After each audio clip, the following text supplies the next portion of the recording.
अभी एक नई फिल्म आई है, मैंने देखा रिव्यू, हम तो देखे नहीं, कोई सैयारा सायरा क्या है, सुन रहे हैं हॉल में लोग फिल्म देख देख के बेहोश हो रहे हैं, पानी चढ़ रहा है उनको। हम रहें तो और ब्लड निकाल लें उनका थोड़ा उसमें से, जब बेहोश हो तो खींच के 2-4 लीटर। ये ऐसी निकम्मी संतानें भारत की। भारत दहलीज पर खड़ा है गुलामी के। भारत के इतने बंटवारे हो गए, भारत बचेगा कि नहीं बचेगा ये पता नहीं। और ये नाटक देखकर, ये झूठे सिनेमा देख करके इनको पानी चढ़ रहा है। ये मैं फिल्म का विरोधी नहीं हूं, फिल्में अच्छी लगे देखो, पर हद हो गई। अरे मुझे तब समझ में आता, छावा देख करके जब बच्चे रोते थे तो एक बार हृदय में भाव आता था कि अपने भारत माता और अपने सनातन की रक्षा के लिए बच्चे रो रहे हैं कि अरे छावा को मत मारो मत मारो। पर इनको देखो, ये टुचल्लों को टुचले जा रहे हैं देखने के लिए और वहां चिल्ला रहे हैं ये। अब तुम्ही ने तो पैदा किया होगा ऐसी संतानें, तुम्हारी ही तो हैं। वो कभी भारत माता के, कभी अपनी सनातन संस्कृति के अवसान होते देख करके उन्हें रोना नहीं आता। धर्म के नाम पर अज्ञानियों का जमवाड़ा है। चारों तरफ भीड़ भीड़ भीड़, जहां देखो भीड़, उसी भीड़ में भाड़ चारों तरफ तुम्हें मिलेंगे, भीड़ और भाड़। मैं रोज 10 बार कहता हूं भीड़ भाड़, भीड़ में भाड़ ही रहते हैं ज्यादा। कहते हैं ना भीड़ भाड़ बहुत था महाराज जी, भीड़ तो ठीक था, भाड़ कौन था? भीड़ में ये भाड़ कौन थे?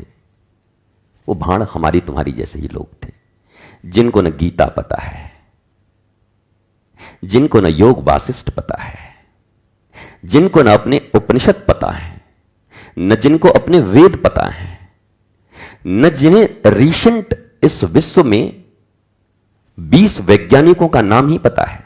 छोड़ो धर्म की बातें, क्या तुम 20 साइंटिस्ट के नाम बता सकते हो? टेक्नोलॉजिस्ट के तुम्हारे बच्चे बता सकते हैं? दे डोंट नो, ये कुछ नहीं जानते, न धर्म जानते हैं न विज्ञान जानते हैं। इनसे पूछो क्या जानते हैं? छैयारा में कौन हीरो था? तुम्हारा बाप था छैयारा का हीरो। मूर्ख आदमी, तुम 10 ऐसे लोगों का नाम बताओ जो वास्तव में विज्ञान जानते हो और विज्ञान के उन्होंने इन्वेंशन किए हो, वर्तमान विज्ञान के। जानते हो रिसेंटली क्या क्या बना है, किन किन चीजों पर रिसर्च हो रहे हैं, पता है तुम्हें? टेक्नोलॉजी कहां जा रही है तुम्हें पता है? न तुम्हें धर्म के बारे में पता है, अपने ऋषियों के बारे में, न आधुनिक वैज्ञानिकों के विषय में पता है। तुम क्या जानते हो?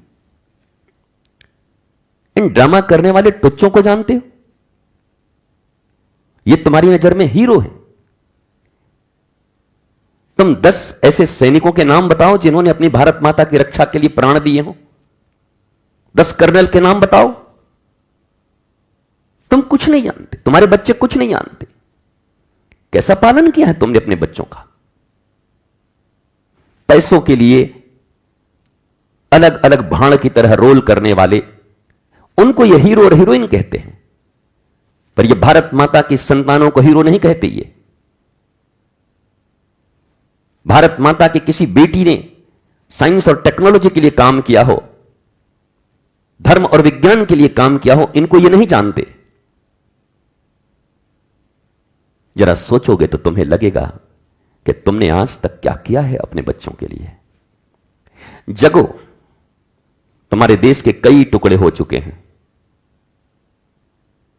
कभी इतना बड़ा भारत था, अब भारत टुकड़े टुकड़े हो गए। सारे देश इसी से बाहर निकले और अब इतना छोटा बचा है, उसमें भी इतना विध्वंस है। तुमने अगर ऐसे ही संतानों को पैदा किया जैसे तुम पैदा कर रहे हो और सिखा रहे हो, तो यही बच्चे हैं और ये बच्चियां हैं। अभी तुमने देखा होगा टीवी पर बांग्लादेश में इनके साथ क्या हुआ। घर जला दिए गए, दुकान जला दिए गए, बेटियों को पकड़ ले गए। ये तुम्हारे जैसे ही आलसी नकारा लोग थे जिन्होंने बच्चे तो जन्म दे दिए पर उनकी सुरक्षा का कोई इंतजाम नहीं किया। तुमको किस दृष्टि से माता और पिता कहा जाए? तुमने क्या किए हैं अपने बच्चों की रक्षा के लिए इस भारत में? तुम्हारे होश उड़ जाएंगे और तुम्हें लगेगा कि मैंने कुछ नहीं किया।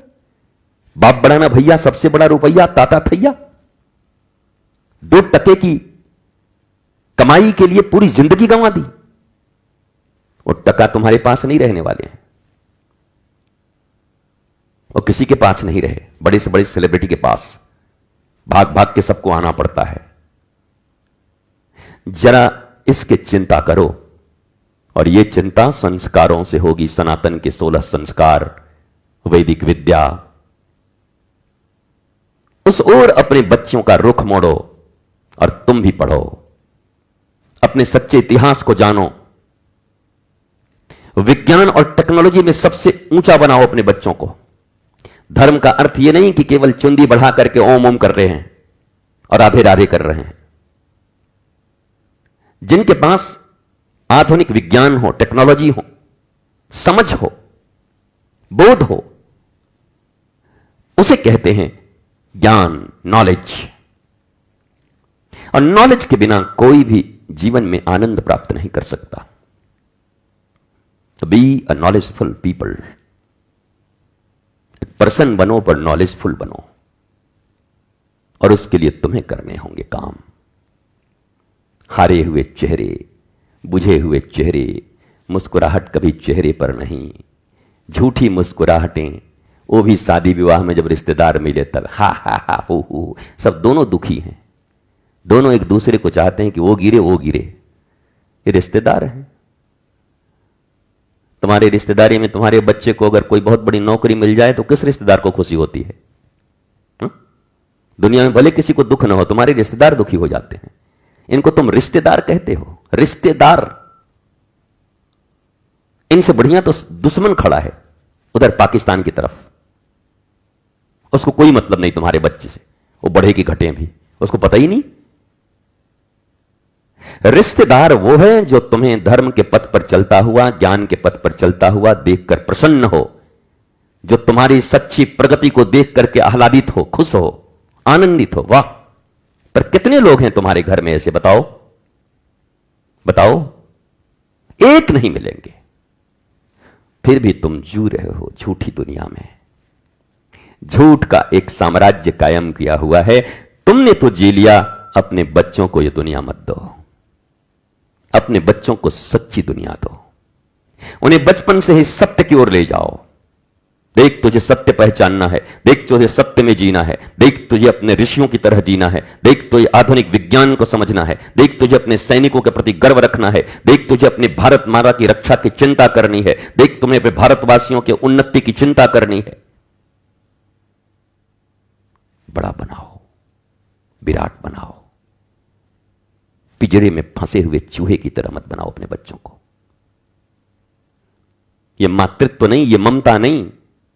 यह कैसी ममता है? रावण ने अंत में अपनी मां को ही कोसा कि मेरी मां चाहती तो मैं अच्छा बन सकता था। तुम्हें पता है, रावण ने बहुत कोसा अपनी मां को कि मेरी मां ने ही मुझे रावण बना दिया। इसी चंबल में, बीहड़ में एक बहुत बड़ा डाकू हुआ करता। अब नाम मलखान हो जो हो, पर उनको जब जेल हुई, इस डाकू को जेल हुई और फांसी की सजा हुई। बोला अंतिम इच्छा, बोला मैं अपनी मां का दर्शन करना चाहता हूं। मां को लाया गया। उन दिनों ऐसे ही, जैसे तुम अभी देख रहे हो ना, ये ऐसे ऐसे ऐसे खांचे खांचे बने हुए हैं, तो ऐसे ही लोहे के रॉड थे। मां आई, बोला मां नजदीक आओ, कान में एक बात कहना है। और मां जब नजदीक आई तो दांत से कान पकड़ के मां के कान को नोच लिया। और ये पकड़ा पुलिस वालों ने। बड़ा नालायक है, बताओ, डकैत है, मां को भी नहीं छोड़ा। पूछा पुलिस वालों ने ऐसा क्यों कहा? बोला मैं बचपन में पढ़ने गया था, एक रबर चुरा के लाया था, और जिसका चुरा के लाया था दूसरे दिन वो लोग पहुंचे तो हमारी मां ने उनसे खूब लड़ाई की। हमारा बेटा चोर है, तुम्हारा खानदान चोर होगा, हमारा बेटा चोरी नहीं कर सकता। अगर उस दिन मुझे 2 थप्पड़ मारकर और मुझे यह सिखा दिया होता, बेटे दूसरे का सामान नहीं लाते, ये चोरी है, बुरी बात है, तो आज मैं ये डाकू नहीं बनता, बल्कि मैं भी कोई अच्छा इंसान बनता। इसलिए मैंने इसके कान काट लिए हैं। माता शत्रु पिता वैरी, ये ना बात थी। वो माता और पिता शत्रु की भांति हैं, जिन्होंने अपने बच्चों को ज्ञान नहीं दिया, जिन्होंने उन्हें धर्म के पाठ नहीं पढ़ाए, जिन्होंने उन्हें विज्ञान और टेक्नोलॉजी की तरफ नहीं आगे बढ़ाया, वो शत्रुओं की तरह होते हैं। तुम मत करना अपने बच्चों को ठीक से पढ़ाना, तुम अच्छे माता पिता हो। अभी ये छोटे छोटे हैं, इन छोटे छोटे बच्चों को तुम गीली मिट्टी की तरह हैं ये, इनको सुंदर घड़े बनाओ, सुराही बनाओ, इनमें ठंडे पानी हो, गांजा का चिल्लम मत बनाओ, चिल्लम से गांजा मिट्टी से ही बनता है वो भी। अपने बच्चों का निर्माण श्रेष्ठ बच्चों का करो। तुम्हें श्रवण कुमार की तरह सेवा देंगे, और आज तुम जैसे पालन कर रहे हो ना, तो घबराना मत, ये श्रवण कुमार नहीं बनेंगे। तुम्हारे बुढ़ापे में ये सब तुम्हारा हिसाब बराबर कर देंगे। तब तुम कहोगे ठीक ही कहता था बाबा, अगर हम ध्यान दे दिए होते तो आज ऐसी स्थिति हमारी नहीं होती। मस्त रहिए, स्वस्थ रहिए, आनंदित रहिए,